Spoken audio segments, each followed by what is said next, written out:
Eh bien, bonjour à tous. Donc, comme précédemment, j'ai eu une demande sur un exercice sur Excel avec la notion de pourcentage et comment on fait pour ajouter ou non le signe pourcent, que ce soit dans la formule en haut, que ce soit dans une cellule ou que ce soit avec l'onglet ici, nombre. Voilà donc ce fameux pourcentage ici. Donc la vidéo va être courte. Je vous donne un exemple. Donc dans ce premier tableau là, matière, anglais, allemand, espagnol et russe, première chose à faire évidemment pour pouvoir calculer le pourcentage, faire un calcul, vous l'aurez deviné, de somme. Donc je clique en B7, somme automatique. Voilà, c'est une solution, hein. Vous pouvez faire somme automatique ou vous pouvez vous-même taper la formule à la main, entrée. Une fois que j'ai réussi à notifier mon résultat, j'engage un produit en croix. Alors, vous pouvez le faire de tête, par écrit, certains n'ont même pas besoin. En tout cas, moi, j'ai eu besoin de le poser et je vous en donne le modèle sur la droite, juste ici.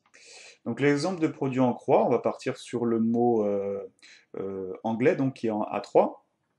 Son effectif est de 16 par rapport au total, qui lui est 100%, hein, c'est la totalité des matières ajoutées. Et nous, on cherche le pourcentage, combien représente en part l'effectif 16 par rapport à l'anglais. Donc, le produit en croix que vous avez dû voir déjà, j'imagine, c'est une multiplication. Donc 16 fois 100 divisé par 51. Je vous ai mis ici en modèle et vous devez tomber sur 31, pardon, virgule 37, plein de chiffres derrière. Arrondissez à deux chiffres après la virgule, c'est suffisant. Deuxième question, c'est comment j'intègre cette formule-là sous Excel. Pas très compliqué, donc en C3, je commence par taper égal, comme toute formule. Je choisis donc le 16 qui est ici, correspond à B3, que je multiplie, donc ça c'est la petite étoile, hein, vous ne faites pas le X sur le clavier, même si moi j'ai mis dans l'exemple à droite en bas là, j'ai mis ici un X et ici un X, fois 100 du coup, que je tape à la main, et que je divise par, au lieu de taper 51, je vais cliquer directement sur B7. B7, comme je vais devoir utiliser ce total pour les prochaines matières, je vais être obligé de bloquer la cellule, sinon Excel, il va descendre en dessous de 51 et j'aurai des valeurs erronées.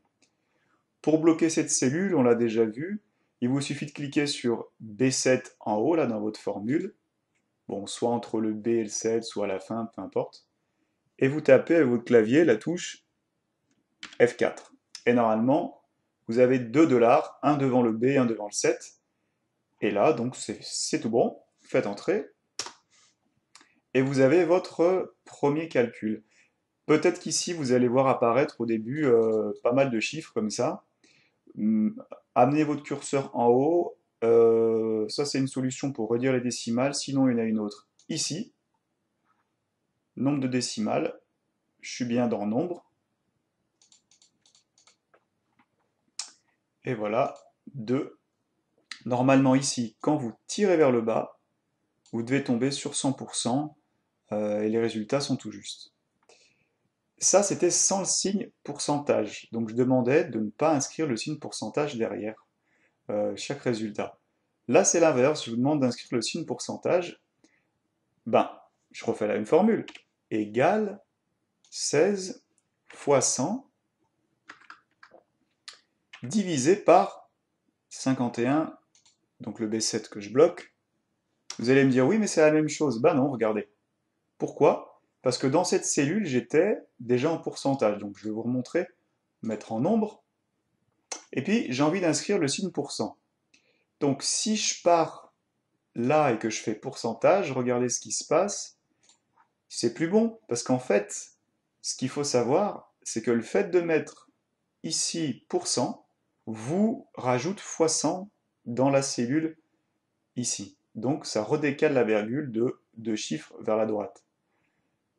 Pas compliqué, vous enlevez le fois 100 dans votre formule en haut, entrée, et vous avez bien donc le bon résultat, cette fois avec le signe pourcentage. Vérifiez bien que vous avez bloqué la cellule B7 et vous pouvez tirer vers le bas et normalement vous tombez sur les mêmes résultats.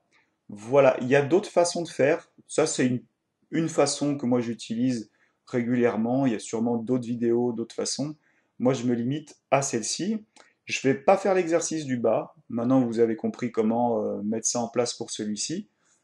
Pour ceux qui ont donc l'exercice au format Excel, vous verrez que sur les pages 2, là, pour cent, avec ou sans le signe, c'est exactement la même chose. Voilà ce que je peux vous dire pour cette vidéo. J'espère qu'elle vous aura aidé en tout cas. N'hésitez pas à commenter si vous voulez. Vous pouvez vous abonner à la chaîne, donc il n'y aura pas beaucoup de vidéos au début, mais c'est peut-être plus pratique pour recevoir des notifications comme ça quand une vidéo est postée. Si vous voulez, vous pouvez mettre un pouce bleu, voilà, faites comme vous le sentez, c'est vous qui voyez.